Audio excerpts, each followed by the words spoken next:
नीतीश तेजस्वी के रिश्तों को लेकर के कई तरह की बातें कही जा रही हैं और इस बीच में इफ्तार पार्टी के दिन तो इस बात को लेकर के और भी ज़्यादा चर्चा शुरू हो गई कि आखिर क्या होगा। एक तरफ जहां चर्चा ये चलने लगी कि दोनों पार्टियों का विलय होगा, वहीं दूसरी तरफ ये भी कहा जाने लगा कि कई पार्टियां इस विलय का हिस्सा बनेंगी और एक बड़ा गठबंधन बनाया जाएगा जो आने वाले समय में भारतीय जनता पार्टी को मात देगी। लेकिन इन सब के बीच जो 5 सीटों के एमएलसी के चुनाव हुए हैं उसको लेकर के एक बड़ा अपडेट सामने आया है और इस अपडेट में सुधाकर सिंह, जो कि नीतीश कुमार के खिलाफ पूरी तरह से मोर्चा खोले हुए थे, उन्हें बीच में शांत कराया गया था, लेकिन वो एक बार फिर से पूरी तरह से एक्शन मोड में आ गए हैं और भाई के हार के बाद वो जिस तरह की बातें कर रहे हैं और जिस तरह से उन्होंने पूरा प्लान जो है वो एक्सपोज कर दिया है, पूरी तरह से नीतीश कुमार के कहा जा रहा है कि क्रियाशैली को एक बार फिर से टारगेट किया है। भाई की हार के बाद जिस तरह से वो भड़के हैं और जिस तरह से अपने भाई का तारीफ़ किया है, वो बता रहा है कि आने वाले समय में सब कुछ ठीक ठाक नहीं है। सबूत के साथ उन्होंने नीतीश कुमार का खेल बिगाड़ने का पूरा इंतजाम कर दिया है। चाहे वो बिहार में जिस तरह की घटनाएं घटी हों, सासाराम में, नवादा में, उसको भी सामने रख करके उनके भी सबूत दिखा करके उनके तस्वीरों का हवाला देते हुए उन्होंने एक निजी चैनल से बातचीत के दौरान बहुत सारी बातें कही। बात यहीं ख़त्म नहीं होती है, बात इसके आगे की शुरू होती है। और आपको जैसा कि जानकारी मिला ही होगा कि इस इफ्तार पार्टी में एक बार फिर से दूरी बना करके रहे जगतानंद सिंह। जगतानंद सिंह के पुत्र हैं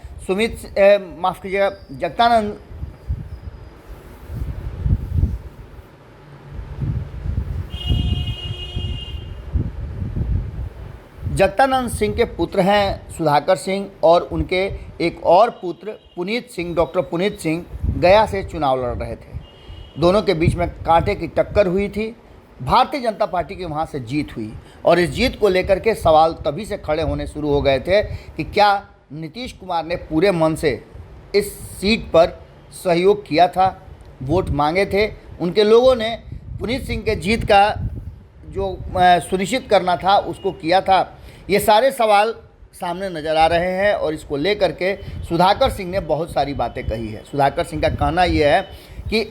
जिस तरह की तैयारियां चल रही हैं और जिस तरह की बातें चल रही है उसमें साफ लग रहा है कि नीतीश कुमार पूरी तरह से न्याय अपने पद का नहीं कर पा रहे हैं। इसके साथ साथ गठबंधन को लेकर के भी उन्होंने कहा, सवाल और भी पूछे गए जिसका जवाब सुधाकर सिंह ने बड़ी बेबाकी से दिया। लाल किला पीछे रख करके इफ्तार मनाने को लेकर के भी उन्होंने अपनी प्रतिक्रिया दी, लेकिन सबसे बड़ी प्रतिक्रिया ये थी कि लड़ाई भारतीय जनता पार्टी से है और भारतीय जनता पार्टी से लड़ाई के लिए तैयारी बड़ी करनी होगी जो नज़र नहीं आ रही है। सीधे तौर पे भारतीय जनता पार्टी से दूरी बनाने के बाद नीतीश कुमार जब महागठबंधन में आए और सरकार बनाई, उसके बाद जब कृषि मंत्री बनाए गए सुधाकर सिंह, उसके बाद से ही वो लगातार हमलावर हैं और बिहार सरकार के क्रियाशैली पर सवाल खड़े कर रहे हैं। उन्होंने तो जिस विभाग के वो मंत्री बनाए गए थे उस विभाग को ही लेकर के सवाल खड़े कर दिए, उसके अधिकारियों को लेकर सवाल खड़े कर दिए और साफ कहा कि वो इसलिए नहीं आए हैं कि उन्हें मंत्री बनना है, वो इसलिए आए हैं कि इस विभाग को दुरुस्त करना है और अगर सरकार और मुख्यमंत्री इस पर अंकुश नहीं लगाते हैं अधिकारियों पर तो वो ऐसे विभाग के मुखिया के रूप में काम करना नहीं चाहेंगे। उन्होंने इस्तीफा भी दे दिया था और कई सारे आरोप लगाए थे। एक बार फिर से पुनीत सिंह की हार के बाद उन्होंने सवाल खड़े किए हैं कि कहीं ना कहीं नीतीश कुमार और उनकी टीम पूरा सहयोग नहीं कर पाई है और ये बातें तेजस्वी यादव को समझनी होगी। बात यहीं समाप्त नहीं हुई, इसके आगे भी उन्होंने जो बातें हुई हैं रामनवमी के दौरान जिस तरह की घटनाएं घटी हैं उसमें भी सरकार अक्षम रही है, सरकार काम नहीं कर पाई है। उन्होंने कहा कि भारतीय जनता पार्टी जिस तरह से कह रही थी कि इधर इफ्तार मनाया जा रहा है, उधर बिहार जल रहा है, उस पर भी सुधाकर सिंह ने अपनी प्रतिक्रिया दी और कहा कि सरकार का काम है अमन चैन फैलाना, अमन चैन बना के रखना। अब आगे देखना होगा कि क्या कुछ होता है, लेकिन जिस तरह की चीज़ें सामने आ रही है उसमें वर्तमान सरकार और गठबंधन पूरी तरह से एक नहीं हो पाया है। सुधाकर सिंह के इस आरोप के बाद